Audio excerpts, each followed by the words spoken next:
I want to talk about the emergence of tech food and how it's packaged as a healthy alternative when in reality it is not healthy at all. Yeah, I think it's a really interesting thing. So, I mean, there's lots of things that go into a decision on what to eat in the store, not just nutrition, right?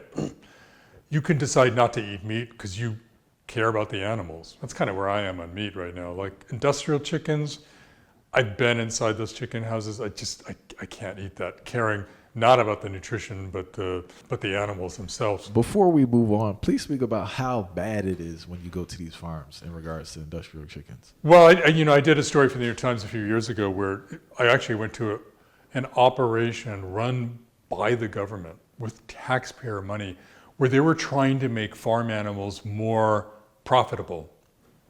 They were doing crazy things like having sheep give birth in the field all by themselves.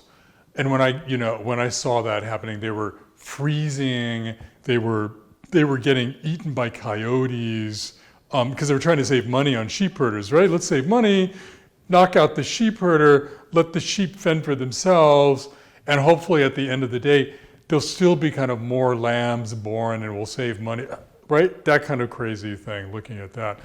Commercial factory farms, whether it's feedlots and these big industrial places, or chicken houses, and you can see, Food Inc. is a famous movie that got inside a chicken house. You can see that for yourself. It's appalling. I mean, I'll tell you, just as an example of how powerful these processed food products are, you can watch a movie like that, Food Inc., and then the next day, eat a fried chicken dinner at a fast food because of the allure and the ability of these products to kind of get you exciting and get you craving something in a way that the thinking part of your brain can't catch up to. All right, I want to jump back into tech food now, right? Yeah. There's I know we have the vegan movement, but this whole plant-based thing seems like a science project for a lot of stuff. What are your thoughts on that?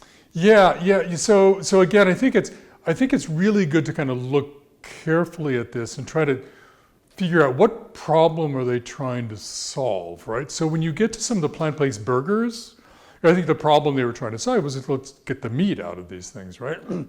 But immediately they're kind of running into other issues, and the complaint about them is that they can be just as highly processed as regular drive-in meat hamburgers, right? And maybe nutritionally, maybe not that much better for you. Lots of salt, especially, maybe lots of fats and that sort of thing too. So I think when you see these tech products, I think they're getting really good at solving one thing, especially kind of the meat alternatives that they're doing. But it's a complicated thing, and I think they haven't gotten very good yet at creating, this wonder food that's going to be better for us in all kinds of ways at the same time. I do have to give them credit, though, for their packaging, use of color and marketing to present it as a healthy product. Oh, well, you see, so this is one of the tricky things now, because the big food companies are doing the same thing. They know that more and more of us are caring about what we're putting in our bodies, looking for more nutritional food, and so they're all busy pretending to make healthier versions of their products, right?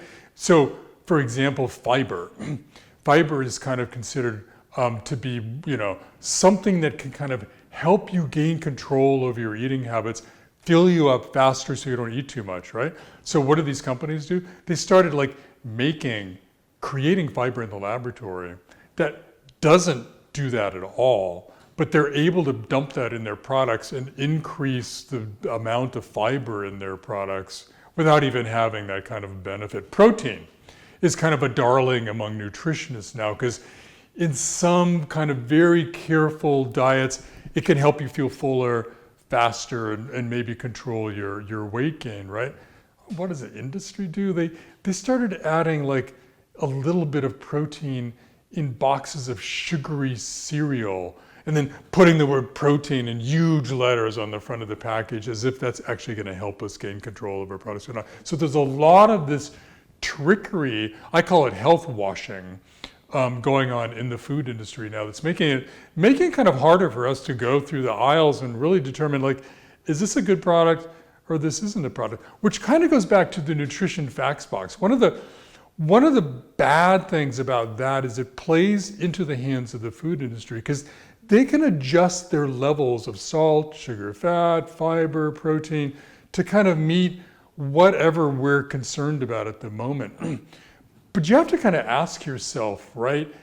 Is this really a real food? Okay, the nutrition facts look okay, but is this really a real food that's going to be good for me? And I don't think that answer is in the nutrition facts box.